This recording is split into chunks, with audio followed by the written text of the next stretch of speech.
Hi, Liane. I'm so glad that you could join me today for this conversation. Hi, Deb. Such an important conversation. So I'm very glad to be here. Right. Well, as I'd mentioned to you, I service people who work in seniors care, leaders in the frontline staff, and everyone knows with the media coverage and what's been happening within seniors care. And what I was hoping to be able to talk to you about today and get your insights is the relationship between the families that have been, for all intents and purposes, locked out of being able to visit their loved one other than Yeah. going to the window and signs and drive-bys and things like that, to when the homes are able to bring them back in to be able to visit the loved one. Yeah. And what kind of potential conflict can happen. And of course, your work and expertise is in how to help people with productive conflict. Yeah. I think it would be great to be able to share with people who work in seniors care some ways that they could be approaching this, reconnecting and being able to reintegrate the families into the home, Yeah. as well as be able to rebuild that connection and that relationship. Yeah. Fantastic questions, and there's no easy answers to any of these things. But one of the things that I think folks in long-term care really have going for them relative to some of my corporate clients is that in long-term care, you're very accustomed to problems without easy answers.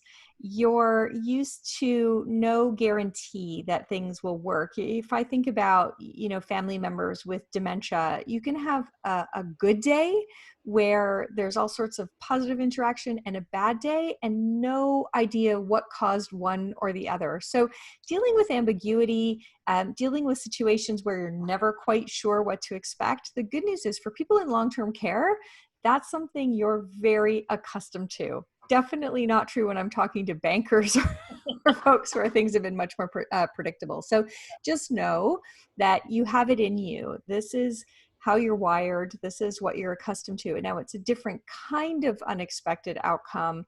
And yet dealing with ambiguity and uncertainty, it's a core skill of yours. So you should feel good that it's there to draw on when you need it. So that's a good place to start. Right. Okay, so yes, they, as you're saying, they're hardwired for this, and so they do work in I mean, it is a life and death business, Yep. unfortunately. With Yeah. the average long-term care home, typically has 50% of the residents leaving, either Hmm. through relocation or through passing away. Yeah. Yeah. Yeah. And, I think to a certain extent, that's what's been really, really challenging about these situations is, you know, um, death and having a good death, just like we try and have a good life, is the business that long-term care providers are in. And so when all of a sudden COVID affects your ability to give someone a good death, it's not that people in long-term care are afraid of death. It's their business. It's their unique contribution in the world. But it's so often about a good death. And COVID for many has not been a good death. It hasn't been holding the hands of people they love. It has been, dealing with your care provider behind frightening masks. And if people are not fully lucent, then that can be intimidating. So it's not the death per se, as it is for most of us, right, who've never seen death and who don't, it's terrifying. That's not the issue in long-term care. It's just that the control is taken away in terms of being able to manage that death or have it be as positive a transition as I think most people would, and are professionals at making it an effective transition. So Yeah, yeah. and I think for families, I mean, we understand that the intensity, of course, in long-term care, just because of the demographic and Yes. all of the rules and requirements. Yeah. And yet families are feeling frustrated because they're not able to be there, particularly if it's in a palliative situation, end of Right. life, but Right. also to be able to maintain what they would have provided for some family members, the daily care and companion. Right. And Right. so this frustration that they're feeling that they're not being listened to, the Yeah. government hasn't yet changed what the protocol is.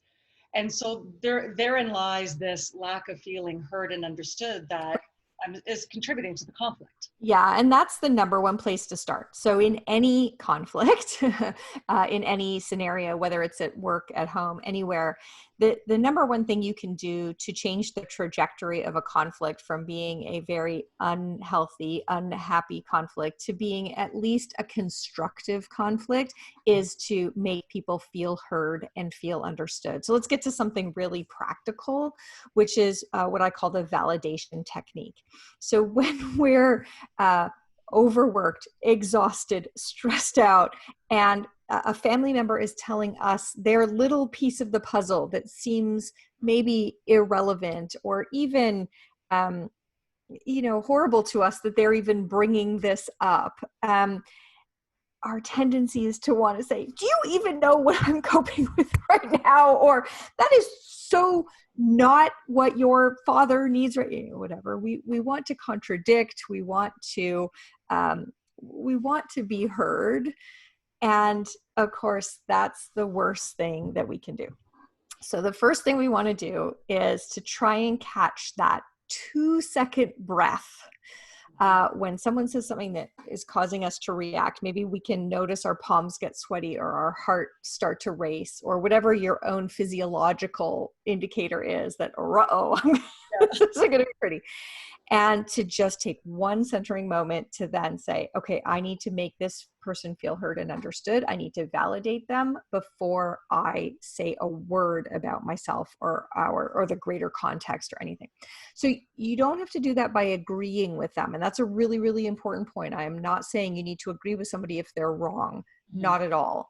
But you do need to make them feel heard and make them feel understood. So you're really worried about your mom getting enough wool to do her knitting. And you may be thinking, are you kidding me? Knitting? Like, really? But simply just saying, for you, you're really concerned about your mom having her hobbies, being able to maintain some things that are normal.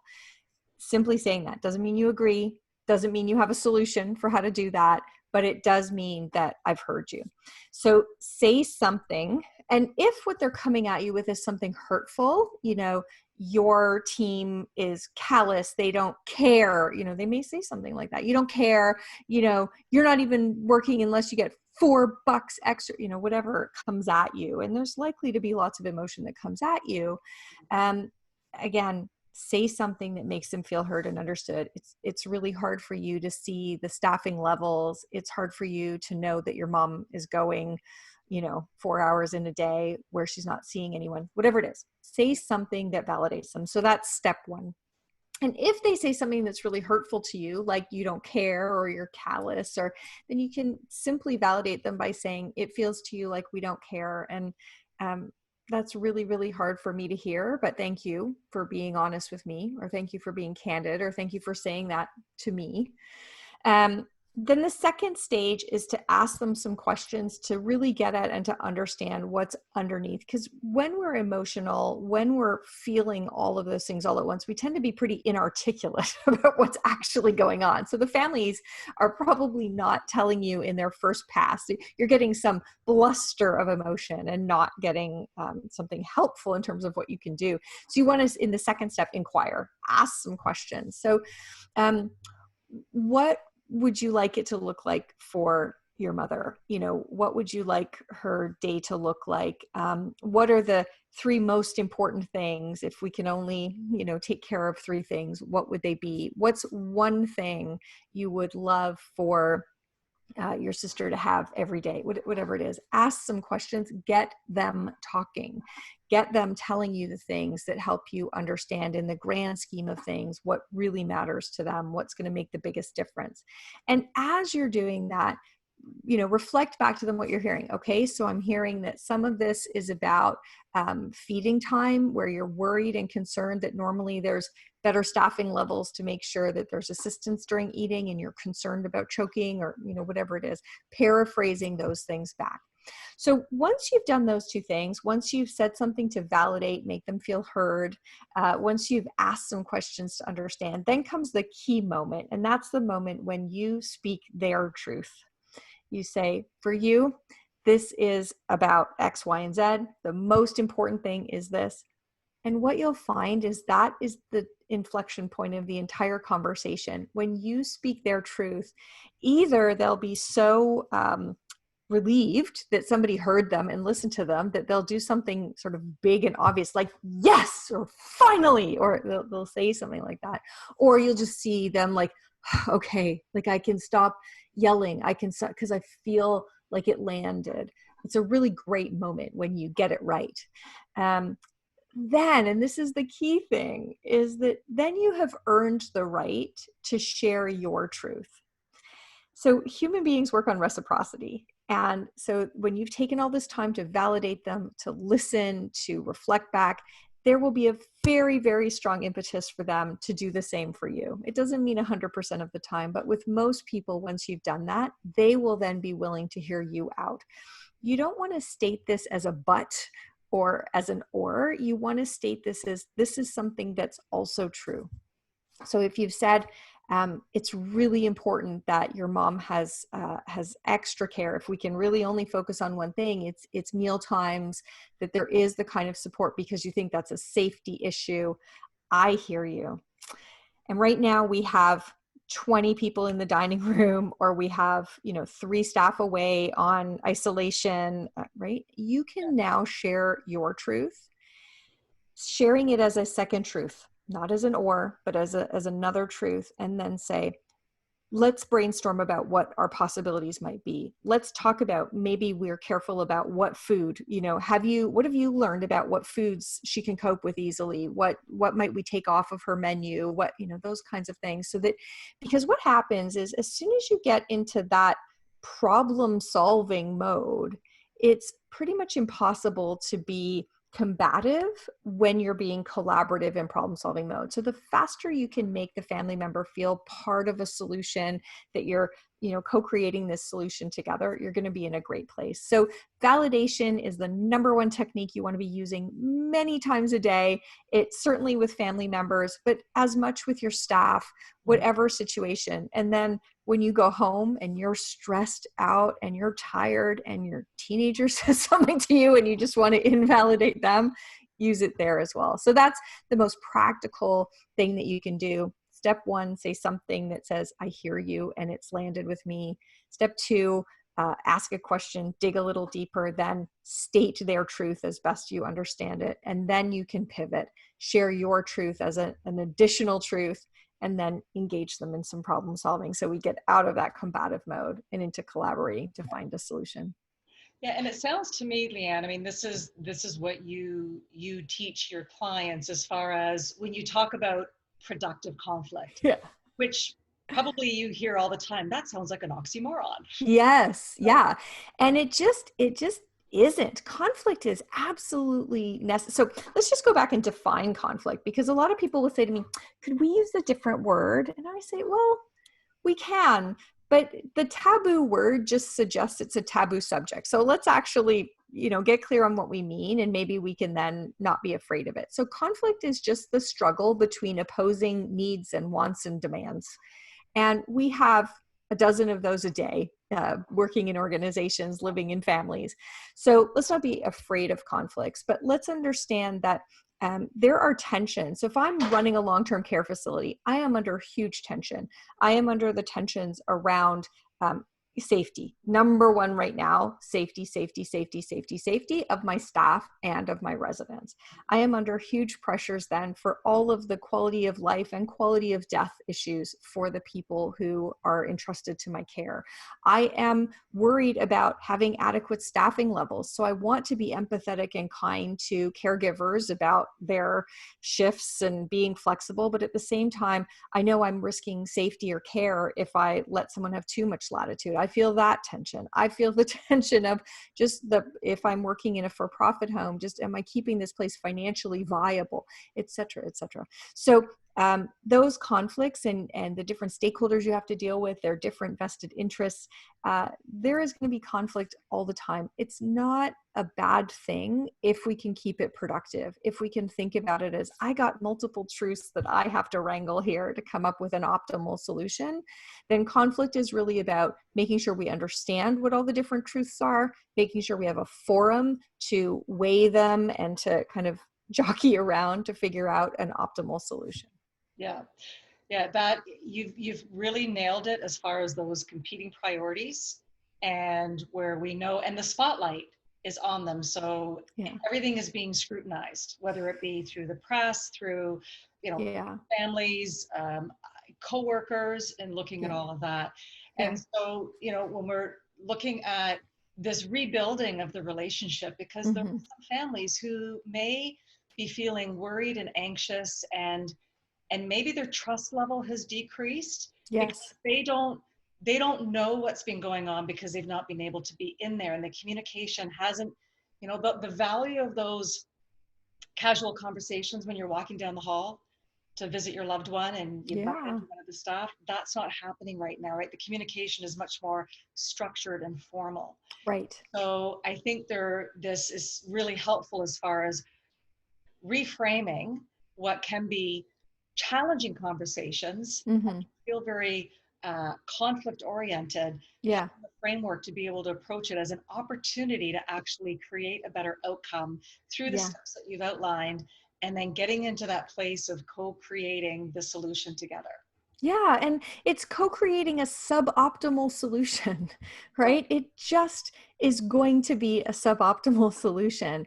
But if you've been willing to listen to what ideal looks like or what all the factors are that the person's paying attention to, then you can engage them with understanding, okay, if our resources are constrained, help me understand which is more important to you. Is mealtime more important than hobby time? Help me know which, is it more important that there's some social interaction, or more important that we keep your family member isolated, like whatever. But if you've allowed them to share their perspectives, it's going to feel much better as you come to a suboptimal solution that's your joint suboptimal solution than imposing a suboptimal solution on someone. And I think that also opens up the opportunity to be able to have that conversation of adjusting the expectations. I tend to not Yeah. call it lowering, but it is Right. adjusting because it is a new reality. We've Yeah. all had to adjust our expectations when it comes to the everyday customer service we're Yes. experiencing in our world, right? Yeah. With all of the Yeah. new constraints that have been put on in place. And I think that it's a bit different in seniors care, long-term care. It's a very intimate, personal Yes. relationship. Yes. So yes, it's customer service, and it's also a big life change and personal. Right. Um, Right. uh, any last thoughts, Liane, on to add to the model that you've just described in helping them with their family May- relationship? Maybe one point, which is that, um, and if I think about nurses as one group, and just my experience over all the years with nurses, what makes nurses often really, really good at their job is they're able to keep emotion kind of compartmentalized because it's too hard a job to do if the emotions are, bubbling up all the time. So I find nurses are pretty good at keeping the keep calm and carry on kind of approach.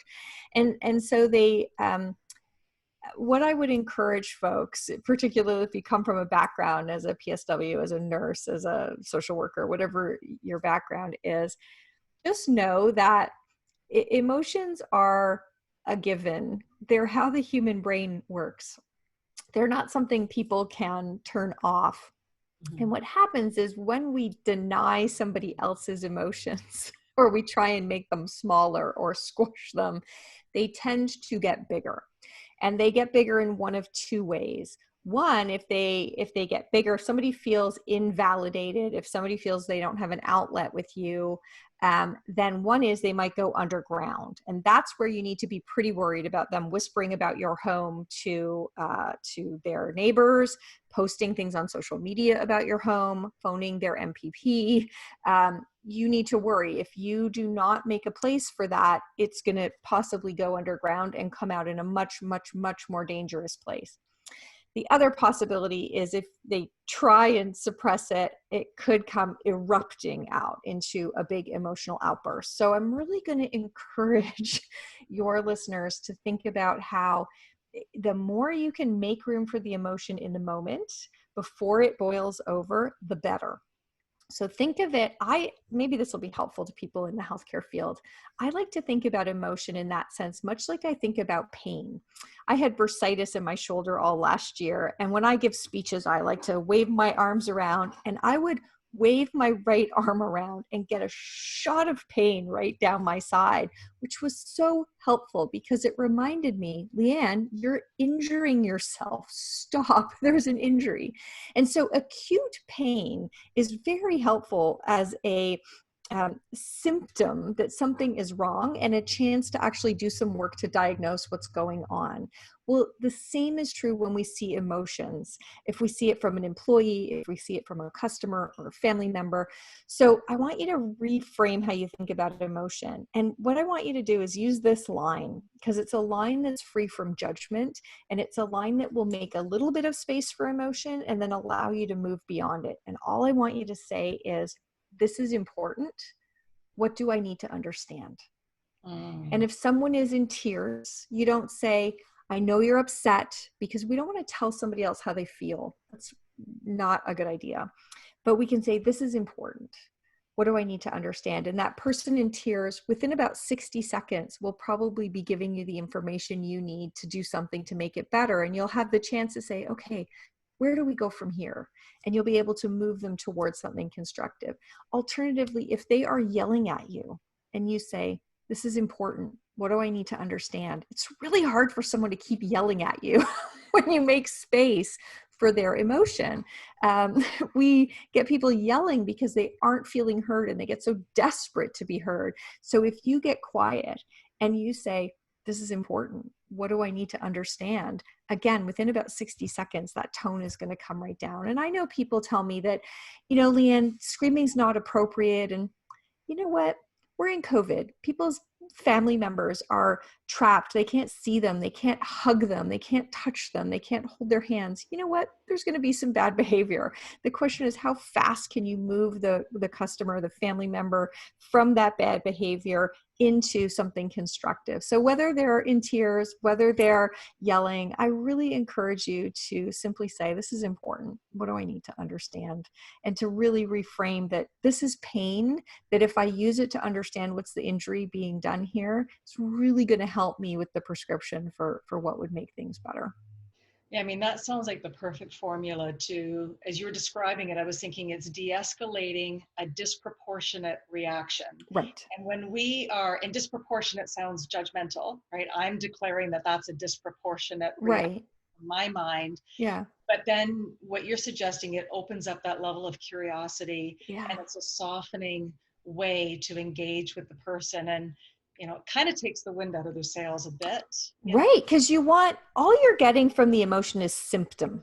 Yeah. You're not getting diagnosis, right? So you get the symptom. And if you lean into that, then you have a chance of the curiosity to get the diagnostic. And only from the diagnostic can you then get the prescription, right? So we want to go in that level. And I think if we cut off with the symptoms without actually trying to figure out, because we all know we can get pain somewhere that has nothing to do with where the injury is. So let me understand the difference between the pain as a symptom, what's actually the injury, and what can I diagnose as the problem? What do they care about or value that's not happening in the home right now? And then I can get to, would this solution work? Yes, that's fantastic. Wow, lots of really great insights. And as you can see, I've got this is Liane's book, The Good Fight, and that's why I had the pleasure of discovering Liane's brilliance. I would definitely recommend getting this book. And where can people find you, Liane? Yeah, the easiest place is just lianedavey.com. So it's very easy. The good thing is when you have a crazy spelled name, you can get your URL. But thank you, Deb, because it's L-I, it's just like Diane, but with an L, and Davey with an E. And lianedavey.com. And there are about 500 articles on the blog page there that are all searchable about things like passive aggressiveness or trust issues or things like that. And anything that there's not an answer for there, the email comes right into my inbox, and people are welcome to send me a note just asking questions, or if you have something where I might be able to help you work through a prickly situation, because we are incredibly grateful to all the folks caring for our loved ones right now. It is an unenviable position, but you're making more of a difference now than ever. So thank you. Well, and thank you for taking the time to share all of this with the folks who live in seniors care that would really benefit from this. Thank My you. huge pleasure. Yeah. Okay. Bye-bye. Bye-bye.